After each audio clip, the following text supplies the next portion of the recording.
उद्धव बाळासाहेब ठाकरे गटाच्या वतीनं आज क्या हुआ तेरा वादा असं म्हणत शिवसेनेचे आमदार प्रदीप जयस्वाल यांच्या निराला बाजार इथल्या घरासमोर आंदोलन करण्यात आलं।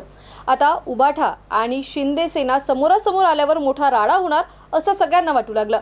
त्यामुळे मोठा पोलीस बंदोबस्तही सकाळपासूनच आमदार जयस्वाल यांच्या घराच्या बाहेर तैनात करण्यात आला होता। सकाळी 11:30 वाजेच्या दरम्यान उबाठाचे बाळासाहेब थोरात, सचिन खरे, राजू दानवे आणि काही कार्यकर्ते जयस्वाल यांच्या निवासस्थानासमोर आले। त्यांनी क्या हुआ तेरा वादा असं म्हणत सरकार विरोधात जोरदार घोषणाबाजी देखील केली। प्रत्युत्तर म्हणून जयस्वाल समर्थकांनीही जोरदार घोषणाबाजी केली।